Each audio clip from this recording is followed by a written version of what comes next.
Good morning, perhaps afternoon or evening even. Haven't checked the attendee list. We've got people not just in Ontario, Canada, but even further afield. So thanks for joining.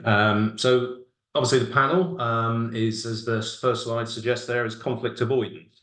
And obviously this session, and the names along the bottom suggest, is jointly hosted by the Future Infrastructure Group, Ontario Sewer Water Main Construction Association, Ontario Road Builders Association, RICS, Royal Institution of Chart Surveyors. And I suppose we're here to really discuss in the broad context of not claims per se, but trying to avoid, formal claims and disputes. That's really the theme here.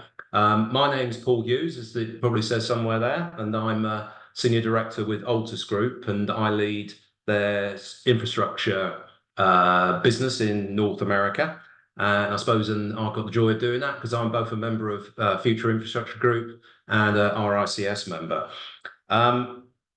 So it's probably just worth saying, and who are Future Infrastructure Group? I suppose they're a collection of industry leading companies who work together outside of projects, really, to sort of thought leadership and sort of guide the industry in looking at alternative ways of trying to be more efficient and obviously, build large projects generally in a more efficient, better manner.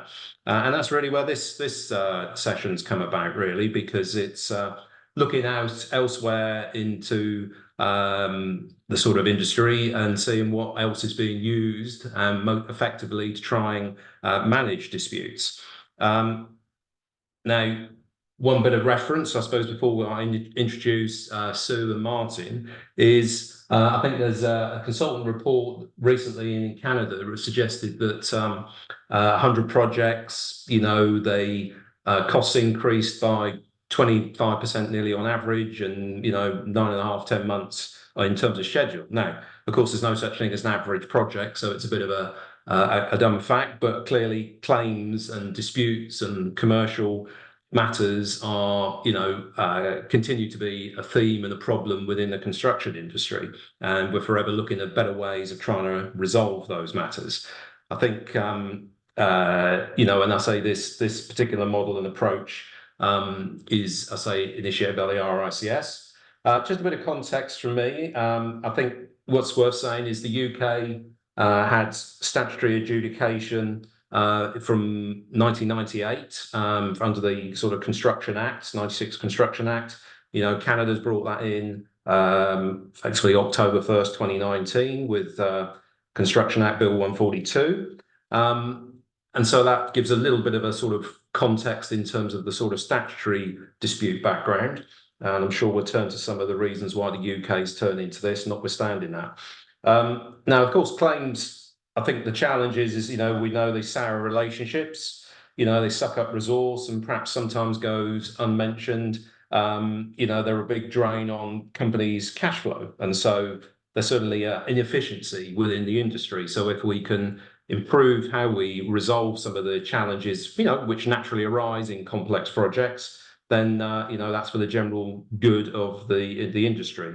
I think certainly, COVID, is an issue that we still, one or two lagging issues that have caused, an increase, perhaps a spike in sort of delay and dispute matters. But, CAP, conflict avoidance process, what this is trying to do is to make these matters quicker, to deal with them, in a more timely fashion, to make them cheaper to resolve, and I think in a more collaborative manner. And that's certainly, a flavour in, what's trying to be pushed through the industry at the moment. So I think that's very pertinent.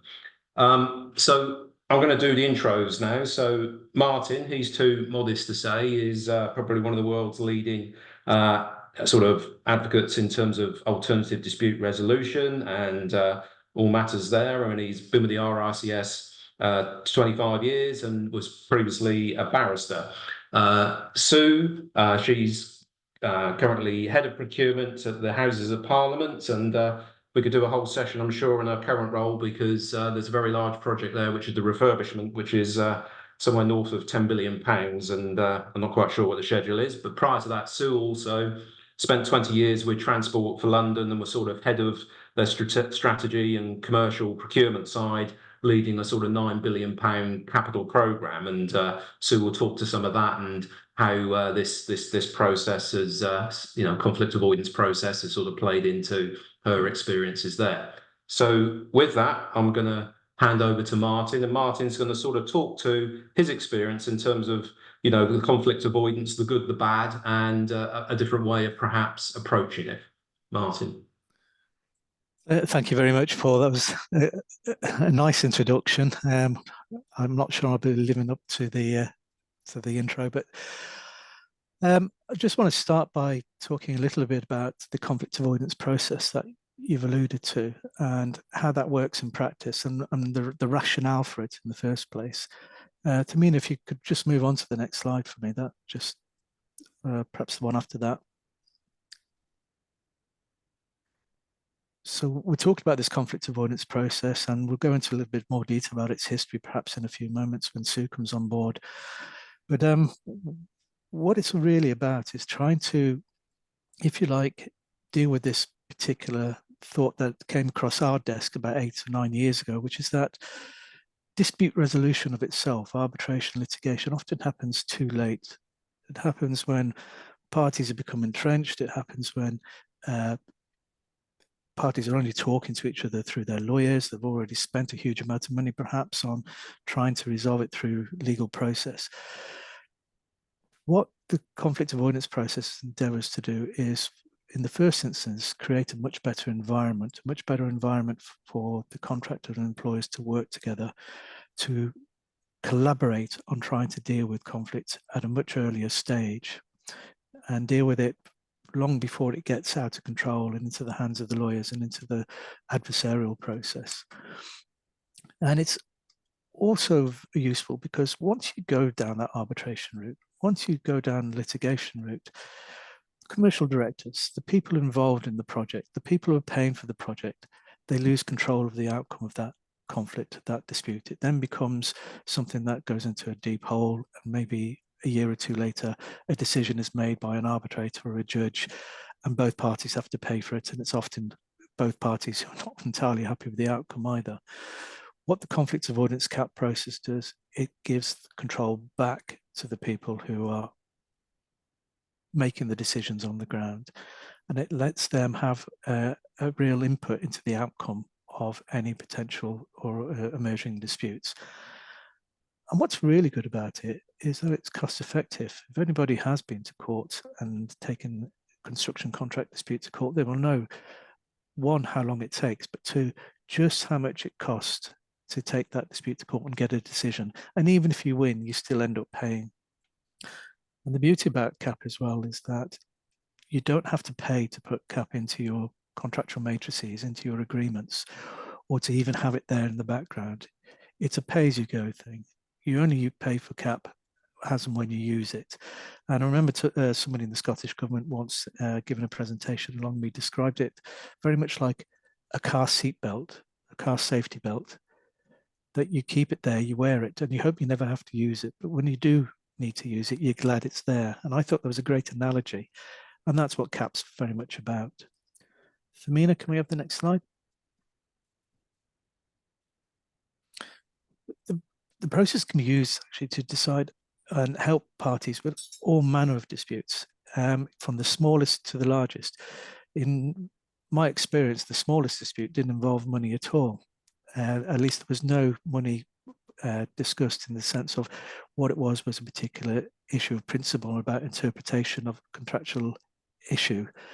The largest dispute, this process has of itself been used quite a few times, 40 or 50 times already in the UK on some major issues where disputes are valued in millions of pounds. And in every single one of those cases, it has proven to be successful. Femina? Just want to run you quickly then through how the process works. And please, refer to this slide here, but I'm going to describe it in my own words. My own words would be, you imagine that situation, you've been there several times before, you're in the boardroom, there's the two sides, there's the contractor, there's the employer.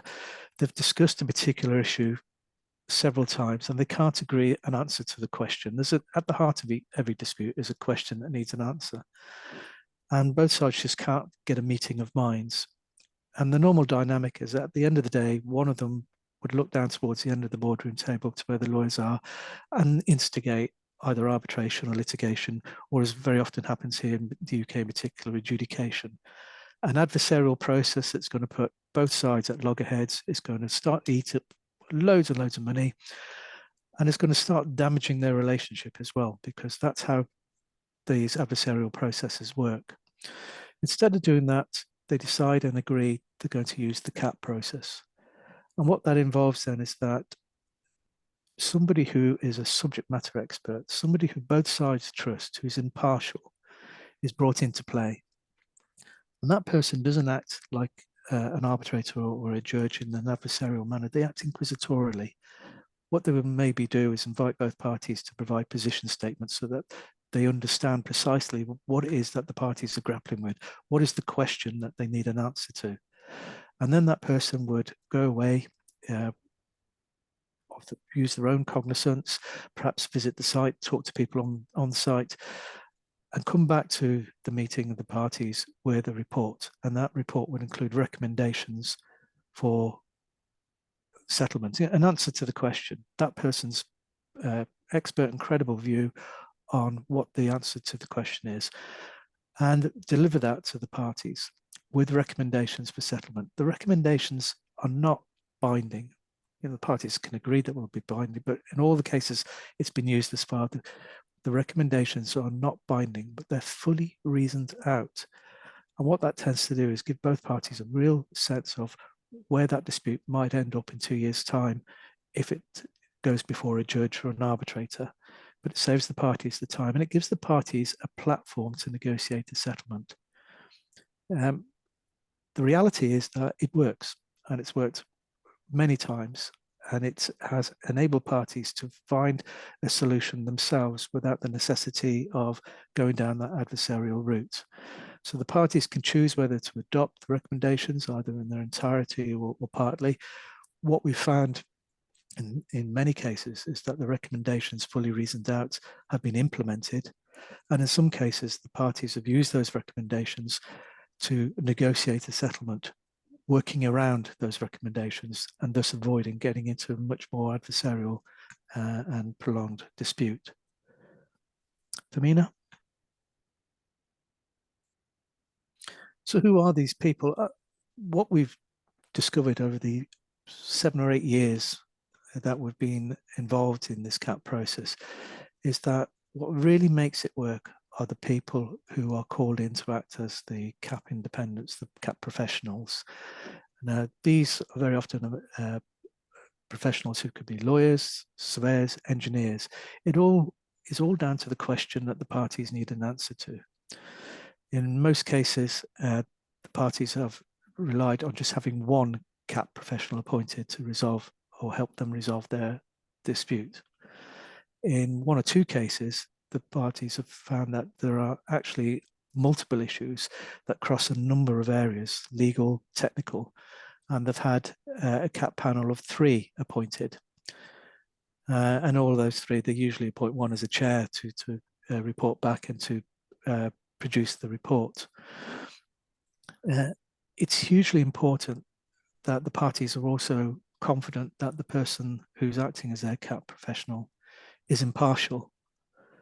And in the processes that we've helped set up with the likes of Transport for London and other infrastructure bodies here in the UK, we've worked with the parties and the contractors to identify people that they would be happy with, in the sense of they feel that they're people who have, one, credible knowledge and expertise in the subject matter areas, and are people who are quite clearly independent and would provide impartial opinions.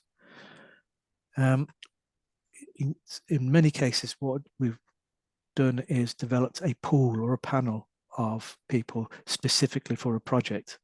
But in other cases, we've worked with parties on an ad hoc basis and helped them identify CAP professionals that were satisfactory to both sides. But I can't stress enough how important it is to have the CAP professional who the parties, both sides, feel is credible in terms of subject matter, but is also seen by both sides as somebody who will be impartial. Damina? How to implement it. In cases where I talked about Transport for London, they've implemented a bespoke, if you like, boilerplate clause into the contracts, which provides for CAP. I've seen it also in framework arrangements. And increasingly, I'm being brought to my attention that businesses and organizations that, quite frankly, I hadn't heard of before are now notifying us that they've started to include CAP clauses into their standard contracts, usually as a boilerplate clause. But it's not necessary to have the clause in the contract. So a project can be ongoing and you can still use CAP even if there's no current contractual provision for it. And we've seen that in particular here, for example, where it's been used by two major infrastructure bodies. And I hesitate to say who they are just in case they don't want me to talk about them particularly, but certainly very large organizations and employers here in the UK who have used it on an ad hoc basis. And in some cases have dealt with some legacy issues rather than put it into their contracts and use as issues start to arise. It's a completely voluntary process as well. It's a process which parties can withdraw from at any time. And I say that with the confidence that every time we've been involved in helping parties to set up a CAP process for a particular emerging conflict, parties have never withdrawn from it. It's always been used, and it's always managed to find help the parties find a solution, even if it's narrowing down the issues. And CAP, of course, is confidential, unlike going to court. Going to court is in an open forum. And it's interesting, one of the issues that I discovered very early on in terms of the benefits of CAP is that confidential element to it, because what I discovered is that even where it seemed to be that the major priority was to save financial costs, to save the costs of disputes in terms of monetary value, that what parties also value to a great extent is the relationship that they had in the project with the contractors, and they wanted to maintain that relationship. And they also wanted to protect brand reputation. Of course, if you go to court, everything's out in the open and people know that you're in a dispute.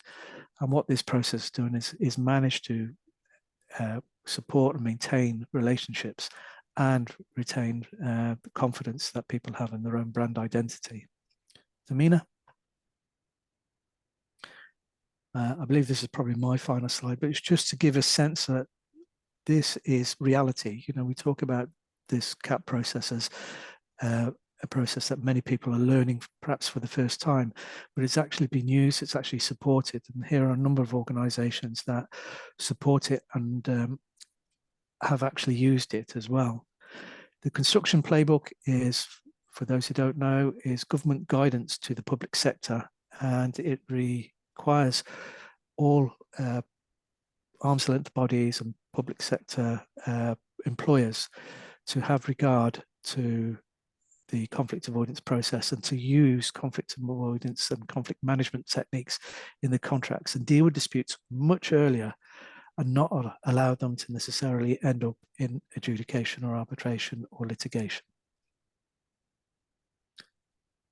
And I think that's my last slide. Is that right, Tamina? Okay. Cool. Well, thanks, Martin. I know we've got Tamina's sort of suggested in the chat box there that if there's any questions, then please post them, and I'll try and field those at the end. So we should have 20 odd minutes perhaps at the end for Q&A, and I've got a few questions I'd like to ask myself, but you know, please add your own comments as well. So we'll come back to Martin, I'm sure. So perhaps we'll go to Sue now. And Sue's going to talk to, I suppose, her real life experience of utilising this approach in a previous role at TfL, Transport for London. So over to you, Sue. Okay, I think it's still morning there, so good morning, everyone. In my role at Transport for London, I was the head of commercial for construction. I guess at the time when we let the first lot of contracts for that, the £2.6 billion worth that we put through this process and added the clauses to the contract, they were all let when the market was really keen to win contracts. So one of the things I suppose at that time that was really critical was we held our risk money for market conditions, and I'll perhaps come back to that in a minute. So can I have the next slide, please? Thank you. So the portfolio was much bigger. We did, as we let new contracts, put the clauses in, but for the purposes of the case study and the presentation here, I'll talk to the 2.2 billion station upgrade, which included Victoria Station, Tottenham Court Road, and Bond Street. So basically, the consequence of letting those contracts when market conditions were tight was that we've got into a situation where right from the start, the programme that was presented during the bid phase under NEC was not the first contract we got for acceptance. So straight away, almost from day one, we had programme and cost uncertainty on the project. And almost all of the board meetings I was attending, the contractors were saying to us as the clients of those contracts that the contracts were at large. And it starts then having a negative impact because your contractor's looking for ways to recover their money, as I'm sure you all know. And it did start to cause a lot of tension at the board as to why we couldn't close down those the compensation events, why we couldn't deal with things properly in the risk reduction meetings. And it was really having a negative impact, and some people fell out dramatically to the point where project managers got moved off and new ones were brought in to try and fix that relationship. But while all of that was going on, the real knotty issues weren't getting resolved. So at that time, we had a really nasty compensation event that had gone from £10 million in the original build-up to 30 million. And you can imagine the contractor was asking for an uplift in the target for that event. And we were saying, no, you're not entitled to it. We're going to have to pay half of it under the target. That's the contract you signed.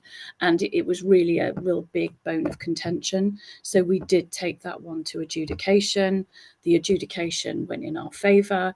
And it's not a surprise that at that point, the contractor wrote back and said they reserved their position. Now, all I can say is by taking it to adjudication, we were devaluing it. And I guess at that point, the contract administration on all those three contracts that make up the 2.2 billion there was just so much of it at large.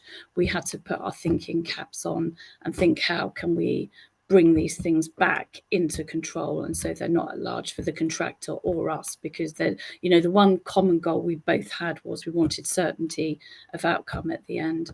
Could I have a look at the next slide, please? So the first thing I've said is the certainty of outcome we wanted. We all wanted the final account closed.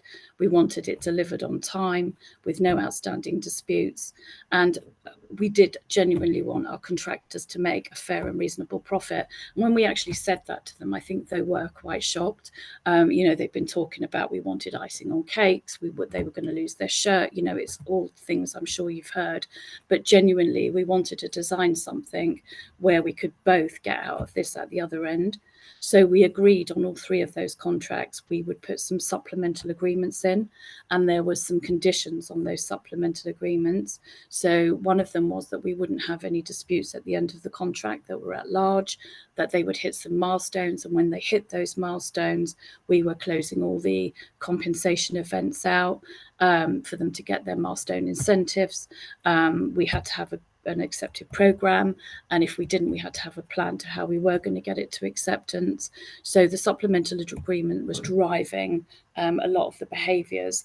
And in that, we were going to introduce the conflict avoidance panel. And something Paul said at the beginning really did resonate. I personally wrote to lots of professional bodies in the UK, and the only person who responded to me was Martin. So, you know, totally endorse Martin being an absolute advocate and an early advocate of trying to do things early in contracts to avoid all of the mess that happens at the end if you don't put something in place to do that. So we've then implemented those supplemental agreements. The contractors actually did meet, all of them, with the RICS and the panel that they had set up. I should say before we brought the contractors to that table, the RICS did give me a big list of people I could take to the in-house legal team to get signed off. And I think they were genuinely surprised by the calibre of people who were prepared to work on this panel on a pay-as-you-go basis. And, you know, that's a real indictment to all the people who want to buy into the process. I think they all accepted that, you know, they sit in these adjudications in the UK. We spend, God, years, you know, in my case, hundreds of millions preparing for those. And the crux of the issue is always in the last folder. And we've spent hundreds producing all these folders that if we really just went and presented the last folder, we would deal with the issue much quicker. So they all absolutely bought into the concept of dealing with issues quickly and getting to the nub of what the problem or issue is. Can I see the next slide, please? So basically what CAP did when we put it in the contract, as Martin said, with our legal team and the RICS, we did come up with some boilerplate clauses that now do go into the TfL contracts. They've gone into contracts where I was in the Midlands, and they will go into the contracts where I am now because we've signed the pledge.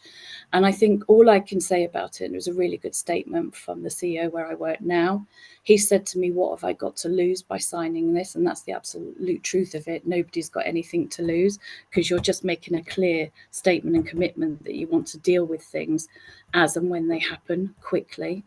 So if I just look at the first point here, and it's something I've spoke about at the beginning here, is not doing things quickly and when they happen. You know, the worst case I had was claims that had happened perhaps 7 years after the event. And a lot of you will recognise this. That's really difficult to deal with because you're pulling out records and then you're looking for the people who produced those records. Quite often they've gone. You know, if you're really unlucky, they're working for the contractor who you're now trying to put a defence against. And that's a really difficult thing to do. So the value of dealing with things when they happen, when the people who are dealing with those issues are there, is absolutely invaluable and does help it get resolved quickly for sure. The CAP definitely has provided, in my experience, really fair and reasonable outcomes. And that goes to something Martin said, and that is about the calibre of the people who are put forward to work on those panels. Personally, the first CAP that TfL did, I sat as TfL's representative on that panel. And, you know, when you're sitting there and they're saying to the contractor, if you considered her position, because, you know, she's got to go back to her board and ask for this X amount of millions of pounds. And then they say to me, you know, obviously the contractor put their case forward, and their case was that we'd asked them to rely on something, that they should have found something that was in one place in the UK in a 6-week bid time. You know, I then had to sit there and reflect and think, was that fair? And in the truth of it, it wasn't. So, you know, kind of at that point, I realised the contractor had entitlement to the claim, which is something we've been arguing for quite some time that they didn't.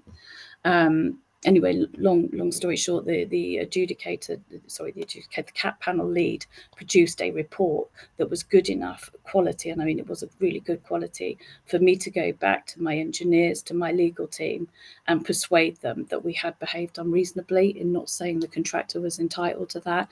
Then you move on to dealing with programme and quantum. The panel helped us sort those two issues out, and then we implemented the compensation event under the contract, which was probably really advanced to be sent into a CAP panel, but it was a really fair and efficient way to deal with it compared to going to adjudication, and goodness knows where it would have ended up.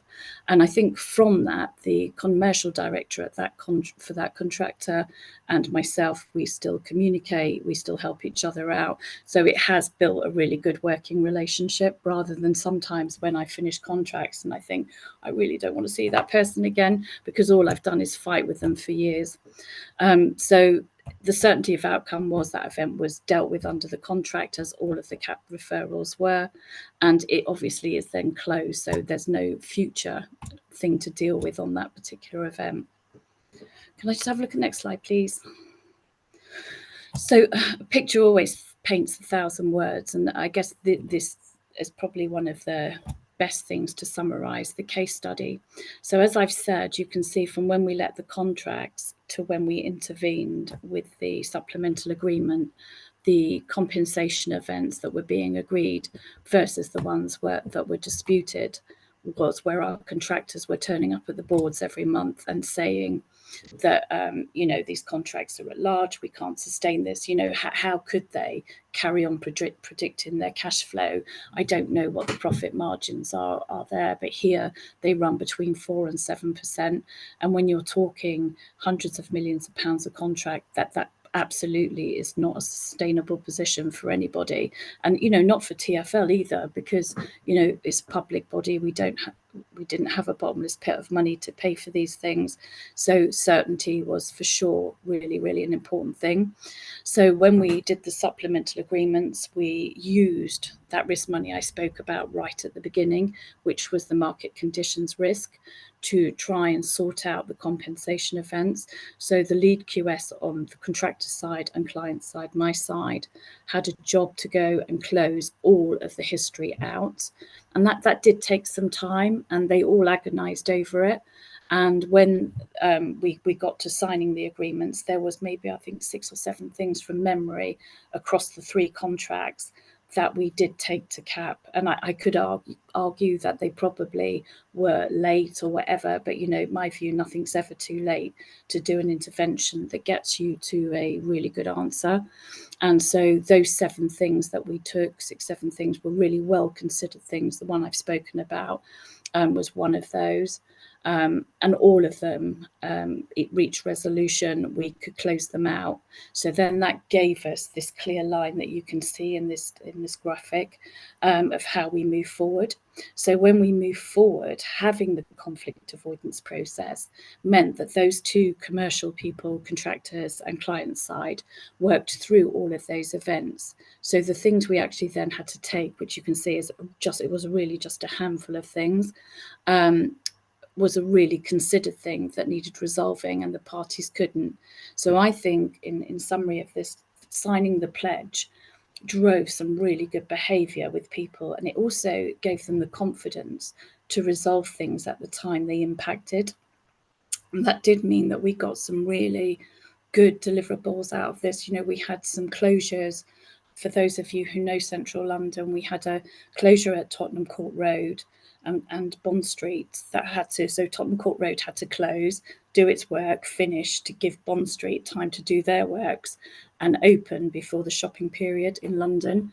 And it's the first job I've ever worked on of this magnitude where it actually came in 10 days early. And so there was a lot of things going on there. People were working collaboratively, all of the issues were being resolved, and we didn't actually get any compensation events out of those 2 issues. I think one other thing probably just worth saying on the bottom of this slide, the writing, we did some exercise with the ICE which looked at tender prices versus closeout costs. And I must admit, when I did this, I had no benchmark of anybody else who had done something, measured that. So for us, we were 46% higher on these contracts, but the average in the UK was 79.8. And I do wholly put that down to introducing the cap halfway through the contracts in the supplemental agreements. I'll stop there for a few minutes, if that's all right. Okay, thank you, Sue. So I can see there's 1 or 2 questions creeping in. We'll turn to those. I've got a couple of my own questions, perhaps just to kick things off. I mean, I mentioned at the start of my intro that the UK is coming up on nearly 30 years now. So time gone by of sort of statutory adjudication, whereas sort of Ontario and increasingly most of Canada now has a sort of similar adjudication regime. I suppose the question begs, given that time, why, and this is to both Sue and Martin, really, why has this become a feature given that time, and what's the claimed differences or benefits of this versus a statutory process? Shall I go, Martin, first from a practitioner's point of view? So I spoke about, we took one thing in that portfolio to adjudication, and it took, oh gosh, probably best part of a year. It took some very key people out of a project when it's absolutely at its capacity to prepare papers, answer legal questions, work with the experts, and that cost north of £500,000 sterling. The job, so the one that I sat on the CAP panel, it was seriously complicated ground conditions. There was a safe in the ground, there was a bank there. I know people always say that, but we only got that out of the ground by blowing it up in Oxford Street with explosives, basically. So it was a bit complicated. That cost 46k. So the difference in price is marked, and I think that was probably one of the most expensive ones we did.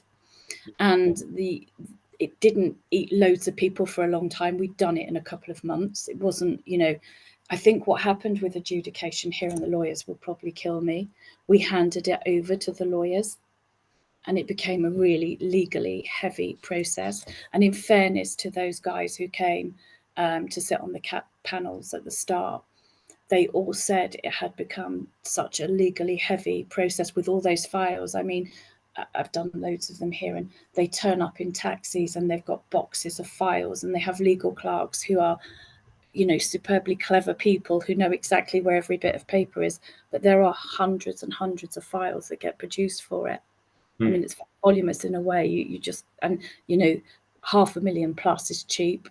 I've spent tens of millions. Right. Martin, we will be on that. I ought to put my cards on the table and say I am a big fan of adjudication, having been involved in its development from the very start here in the UK.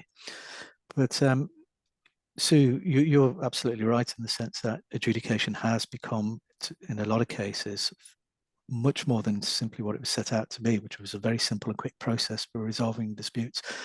And that's, sometimes people blame the lawyers. The lawyers came in and they turned it into kind of a mini litigation process.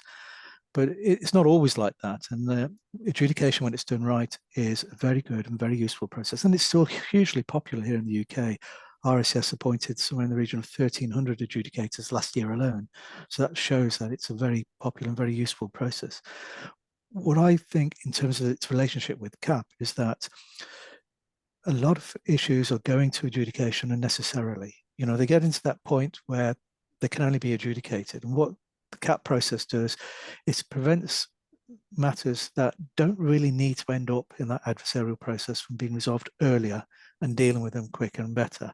And that only cases that really need to go to adjudication end up in adjudication. That's the objective. But it's about options as well. You need to have an option. And in the UK, adjudication is a statutory right that you can utilize, but it's not an obligation. You don't have to. And if there's something else that parties can use that's more useful to them and more beneficial and can maintain things like the relationship between the parties because it's non-adversarial, then there should be an option for them to use. And that's where CAP comes in. Yeah, and I suppose, again, back to my comments, it's claims, and Sue's graph shows that, it should be quicker, cheaper, and more timely. It's done, generally in the course of the, contemporaneously would be the word, at the time of the actual dispute, when the people are still around and the issues are better understood rather than some months or years later. And I think more collaboratively. And I think to that point, my second question is really around the point of, people over process, right? Which is the culture. And to what degree, is it more the cultural change of this process rather than the process itself that has a real benefit in terms of the outcomes? And I'll start with you, Sue, perhaps. So I think for me, the culture thing was really interesting. So you would have two people who had before You know, we'd have been rejecting compensation events. And so on each of those jobs, I had a lead commercial person, and they'd be rejecting it because they couldn't get over the entitlement bar. And that little dotted line that you saw through after we'd settled the supplemental agreements, they would agonize. I mean, it was really interesting. And one of the things I was really keen we didn't do was end up with volumes of stuff that people needed to review. And they would come to me with really considered a couple of pages on what they couldn't agree on. So you were really just dealing with the issue. And for me, that was the really big culture shift, because they were narrowing rather than what happened historically was making it bigger and bigger and bigger, and it kept growing. And in fairness to the lawyers, when the legal thing got hold of it for adjudication, they did have quite a lot to go at, where this drove absolutely the opposite behaviour. And I guess it was a benefit I perhaps didn't see when we started it, but it was definitely really, really a nice thing to see. Not that they were agonising over it, but they were really trying to fix it. Right. Martin? I remember my first meeting with you, Sue, and project partners from some of the big construction companies. And up until that point, I'd spent 20 years providing services to resolve established, entrenched disputes between two parties who really are at each other's throats in some cases. What I noticed at that meeting, and it was a real sort of light bulb moment, was the ability for project partners and the employers to actually work together much more collaboratively. And when that's what I saw, there was a real desire to try and make the project work, and to make it work for everybody, and to make it much more transparent around how disputes and conflicts were managed. That was a cultural difference. That was a big change. And the implementation of CAP was really like a safety net. I've often said that CAP is not a magic bullet. CAP will not of itself avoid and manage and dispose of conflicts and disputes. People are, by their very nature, are not always going to agree on things. But what it can do is underpin a cultural change, you know, a change of habits and a change of approach, and ambition by people to do much better in terms of project delivery and managing their differences of opinion much better than they had previously. No, I think certainly that's my life experience, is that people manage processes, so that sort of an organisation's right. You know, the culture of the organisation, the change of culture of the people and their behaviours is as important, if not more important, than the process itself. Often, I find. Agreed. But I'm just turning now to the questions, so I'm just going to sort of whiz through those, and I'll throw them out as I go along. So. Firstly, hello, Khaled. And then I'm not sure if it's a question or a statement, really, which is, why does the construction industry employ people who don't have the right experience and skills? Yeah, I'm not sure. That's a whole 1 hour session in itself, I think, perhaps, and not for here. What stage of project parties agree to the CAP panel? Perhaps I can put that to you, Martin. At any time. So we're working with an entity at the moment in the Middle East, and they are starting to put the CAP process into their contracts. And what they've asked is for us to then help them, as part of that process, put a register or a roster of people that they could call on to use as CAP as and when they need. So that they're looking at it from a very early stage. In a couple of cases in the UK, the CAP people have been brought into play while the contract's halfway through.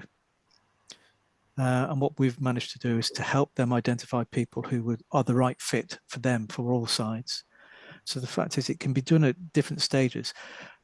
Even in the case where there's one contract where there'd been no CAP provisions whatsoever, an issue was starting to bubble under the surface, and the parties asked RICS if we would help them identify a CAP panel of 3 people.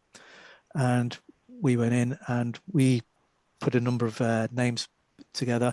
They identified 2 who they thought would have conflicts of interest, but there were 3 that both sides agreed on, and that's how it worked from there. So it's very flexible in that way.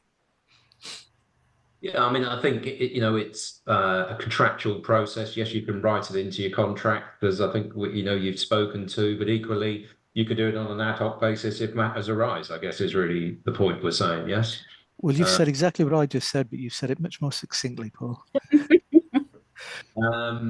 So, and I'll turn this one to Sue, perhaps. Does the government appoint and certify the experts, or do they regulate the rates for experts? So I suppose that goes more to the. I suppose another that is the quality of, which you've sort of spoken to, and how do you find these people? Because that goes to, well, are people going to be likely to take the award and move on? It goes to the credibility of the people who are making those awards, I suppose. So how do you provide a quality control on that, really?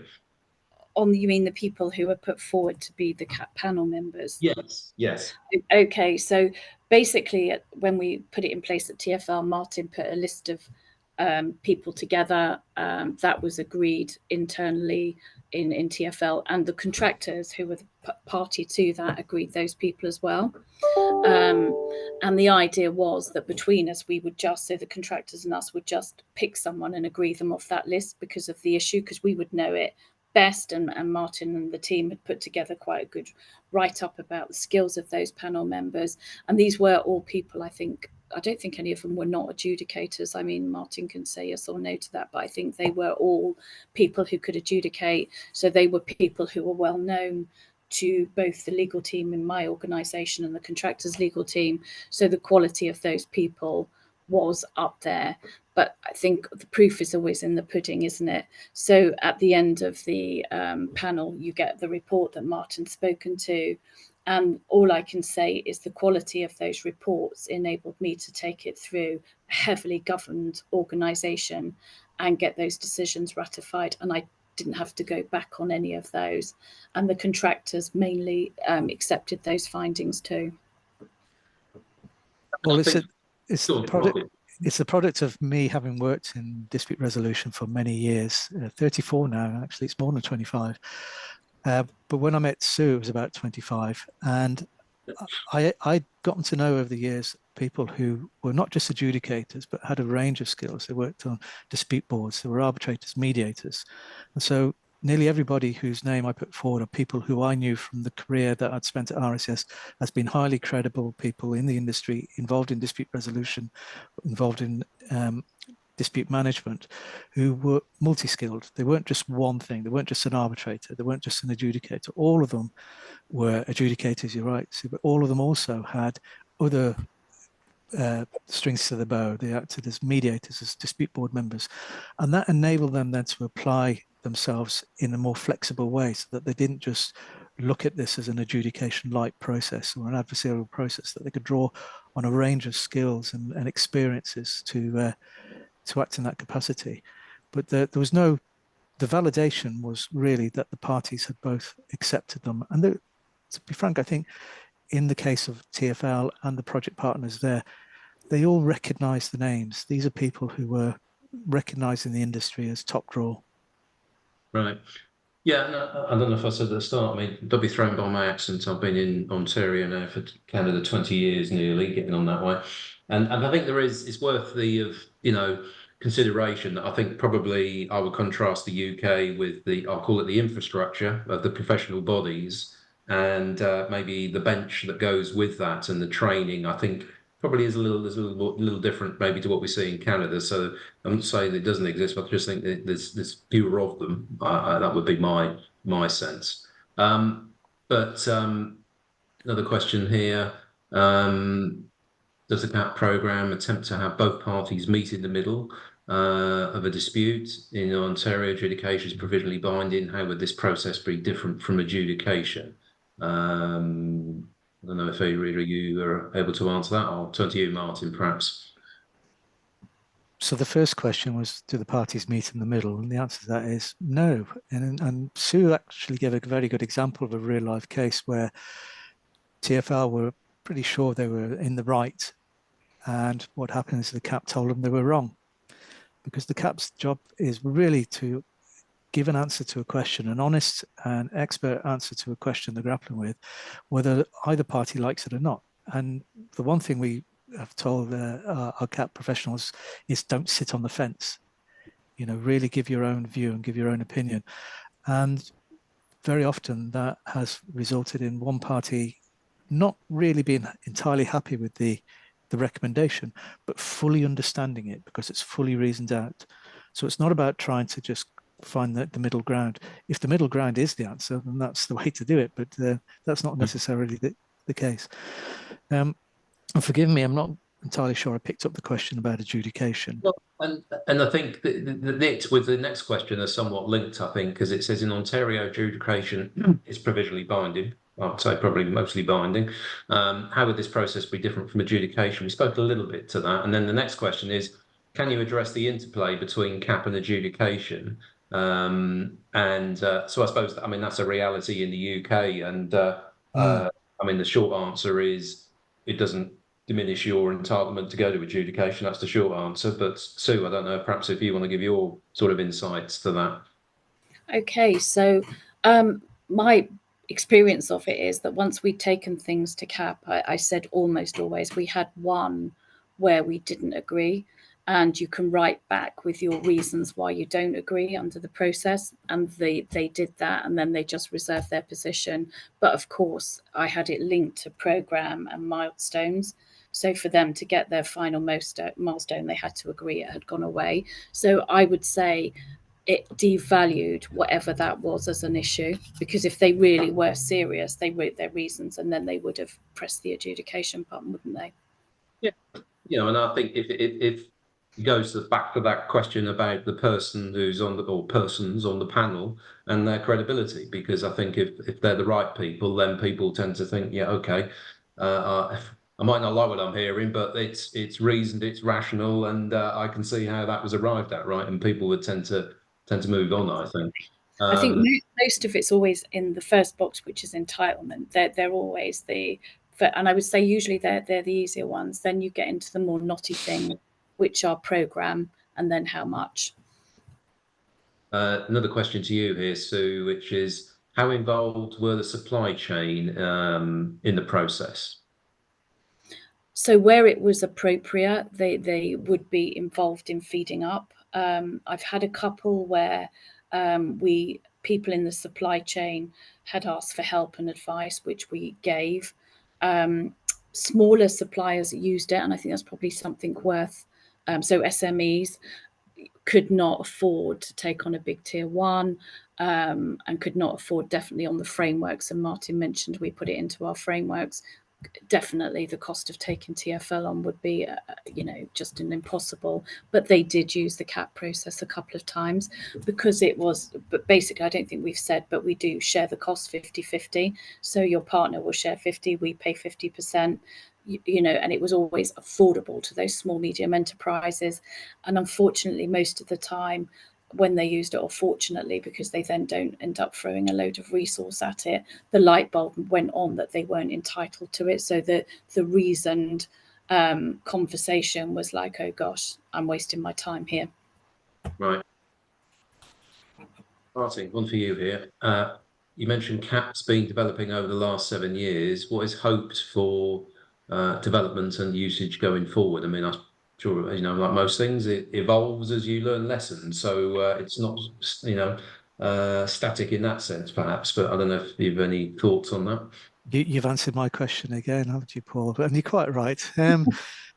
Look, my job over the years has been to design and deliver different forms of ADR across the built environment, whether it's in construction engineering, whether it's in commercial real estate, or wherever it might be. And what I found is that whatever form of ADR you set out and you work on and you implement, you can guarantee that as it's been used over a period of time, it will evolve and improve. It's lessons learned, if you like. Adjudication is exactly the same. Adjudication as it exists now in the UK is far different than it was when it first came into being, what's a quarter of a century ago now. Some good, some bad, but it certainly has evolved. And CAP of itself has evolved as well and will continue to and improve as it's been used. Yeah, I actually heard something which I must confess was news to me the other day, which is the, Ontario construction/payment legislation that was fairly recent. There's some discussion of them already introducing some amendments to that. So, nothing ever remains the same. Change is constant, right? So as people learn some lessons. So this question's to both, I think. And I think, I suppose it goes to what's the title of the process in some ways, and is that does it matter? Is it important? And is it does it set a scene? Perhaps is the way I would put it in those terms for people's attitudes to the process. Whether it's dispute avoidance or whether it's conflict avoidance. Does it matter? Does it set a tone? I suppose. Does it? So, Susan. Do you want me to go first? So I think I was responsible for conflict avoidance panels process back in the day when we put it in the contracts. And then I got quite hung up because everybody kept calling it adjudication light, and it so wasn't. And then I've probably gone full circle on all of that. And I think, does it really matter as long as it does what we need it to do, which is avoid lengthy, costly, disruptive processes that are always too late and don't get you much further in my experience. I accept Martin's point. There is a time and place for some of them if they sit outside of delivery. But when you're in delivery, you really need something. And what is called, I probably sit on the fence now, Swiss, as long as it does what we need it to do. I think we've had a number of discussions over the years now about its name, conflict avoidance process, and some people don't like the word conflict. Some don't think it's necessarily about avoidance. I disagree. It is about conflict. It's about avoiding escalation of conflict. But I remember those early meetings, Sue, and seeing the acronym CAP, and I thought, well, that rolls off the tongue quite easily, doesn't it? And what we've found is that it's helped to sell it in the sense of people's minds, as CAP is easy to remember. It's easy to remember that acronym CAP, and people then forget about what those letters mean. They start to associate it to the process, start to associate it to what it does, rather than concentrate on the name itself. Yeah. I'm just conscious of time. I'm going to do one last question, and it was on my list as well, which is so I'm going to this one, which is timeframes for this process. I mean, I'm sure the answer is it depends, but Sue, what's your experience? So I would say on average, it's probably 3 months. And, I'm using that as an outlier. Some of them were much quicker from the time we refer it, the time Martin gets somebody, the time they review the documents we've sent. I think the quickest was probably about 4 weeks. So somewhere between 4 weeks and 3 months, which is why it's such a good process. Right, Martin? Same answer as Sue. My experience is shortest period, a few weeks. Longest actually was not a TfL case. It was another one, which was 4 months. But that was a very, very intricate set of multiple issues, which required a report somewhere in the region of about 50 pages.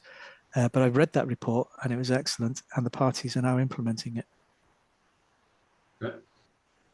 I mean, it's in the hands of the parties and works for the parties. So, I mean, they've all got to feel that they're moving at the pace that they're, because it's participatory and you don't want to leave it. You can't leave one behind, right? So it moves with them, right?